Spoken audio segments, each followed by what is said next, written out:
আমাকে বিধবার হাত থেকে বাঁচান। মালদার অভিষেক ব্যানার্জির জনসভায় হাউমাউ করে কেঁদে আর্জি এক গৃহবধূ। দলেরই নেতাদের নামে সাদা কাগজে খামবন্দি অভিযোগ তুলে দিলেন অভিষেক ব্যানার্জির হাতে। জানা গেছে ওই গৃহবধূর নাম তৌহিদা রহমান, বাড়ি মালদার হরিশ্চন্দ্রপুর থানার বালাপাথর এলাকায়। তার স্বামী হেফজুর রহমান তালগাছি সিনিয়র মাদ্রাসা টিআইসি। সম্প্রতি তার স্বামীকে ঘরবন্দি করে লোহার রড দিয়ে বেধড়ক মারধর করে হরিশ্চন্দ্রপুর 2 নম্বর ব্লক তৃণমূল যুব কংগ্রেসের সভাপতি মনিরুল ইসলামের দাদা আনারুল আলম। তার স্বামীকে নতুন ভাবে টিআইসি করা হয় এই মাদ্রাসায়। সেই আক্রোশেই তার উপর হামলা চালানো হয় বলে অভিযোগ ওঠে।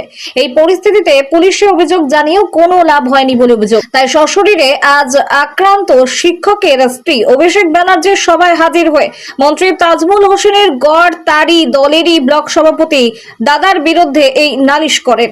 অথচ এই বিষয়ে কিছুই জানেন না বলে এড়িয়ে গেলেন মন্ত্রী তাজমুল হোসেন।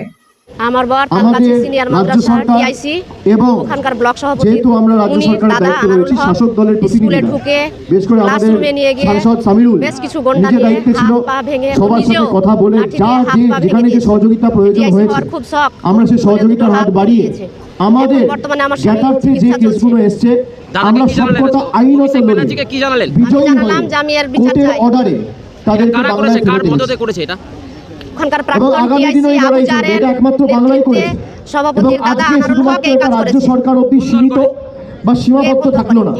আমি যখন এক ডাকে অভিষেকের কথা বলেছি, আমি নাম্বারটা আপনাদের সকলকে দিয়ে দিচ্ছি, নাম্বারটা সেভ করে নিন, লিখে নিন। সবার কাছে পেন আছে বা মোবাইল ফোন যদি থাকে নাম্বারটা লিখে দিন। এই নাম্বারে কোনো অসুবিধা হলে যারা বিপদের মুখে পড়ছে আমাকে জানাবেন। আমার যতটুকু সামর্থ্য রয়েছে আমি পাশে দাঁড়াবো। ও নিজে গিয়ে মেরেছে 788777 ওর সঙ্গে আরো বেশ কিছু গুন্ডা 788777 কি বললেন আপনাকে? সাত একটু বলে দেবেন আজকে অভিষেককে লিখিত আমার জানা নাই বলো। আরে বাবা আমার জানা নাই বলো। অভিষেক ব্যানার্জিকে লিখিত জানালেন? আমার জানাই নাই। আপনার এলাকা তো আমি জানি না যে কি হয়েছে না। ঘটনাটা শুনেছিলেন? আমি জানি না, আমি জানি না। ঘটনাটি শুনেছিলেন? আমি কিছু জানি আজকে না। অভিষেক ব্যানার্জিকে জানালেন? সে ওটা হতে পারে। প্রথমবার বাংলা জেলার মানুষ একদম ধারাবাহিকভাবে, আচ্ছা ওরা তো সাংবাদিক, ওদের কাজটা করতে দিতে হবে। আমি তো ঘুরে ঘুরে বলছি সবাই দেখতে পাবে, চিন্তা করবেন না, আমি আসছি তো, আপনাকে দেখতে হবে। আমি আপনারা ব্যতিব্যস্ত হবে না, আমাকে সবাই দেখতে পাবে। 2021 সালে আপনারা প্রথমবার তৃণমূল কংগ্রেসকে বিপুলভাবে ভোট দিয়ে মালদা জেলার 12টা আসনের মধ্যে 8টা আসন জিতিয়েছে। তারপর এই 3 বছর 21 থেকে 24 এখানে আমাদের অবহেলা, অপমান বা আমাদের অসম্মান করা, দুঃসাহস করে বিজেপি নেতা বা কর্মী কোনো অন্য রাজ্যে দেখায়নি। 2024 সালে একটা লোকসভা আসনে জিতল বিজেপি আর একটা লোকসভা আসনে জিতল কংগ্রেস। ওই মঞ্চে বসে আছে একটা ছেলে রয়েছে, ওর নাম হচ্ছে বিনয় বেশিয়াত, গাজলে বাড়ি। এখানকার লোকসভা কেন্দ্রের সাংসদের নাম হচ্ছে খগেন মুর্মু, মানে গাজল বিধানসভা যে লোকসভার অন্তর্গত মালদা উত্তর, তার সাংসদের নাম খগেন মুর্মু। এবং যে ছেলেটার উপর অত্যাচার হয়েছে,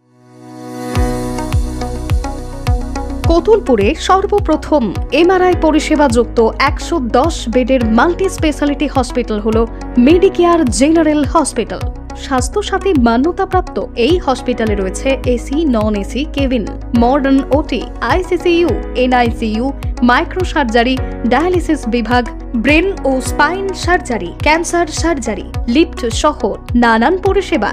এছাড়াও রয়েছে সিটি স্ক্যান পরিষেবা যুক্ত নিজস্ব ডায়াগনস্টিক সেন্টার, ডক্টর চেম্বার্স, ওষুধের দোকান সহ 24 ঘন্টা অ্যাম্বুলেন্স পরিষেবা। 24 ঘন্টা অ্যাক্সিডেন্ট এমার্জেন্সি, রোগীর সুচিকিৎসা, সুপরিষেবা এবং সুস্বাস্থ্যই হল আমাদের মূল লক্ষ্য। ঠিকানা সরিষাদিঘি, কতুলপুর, বাঁকুড়া। যোগাযোগ নম্বর 9434216662 অথবা যোগাযোগ করুন 9732212924 এই নম্বরে।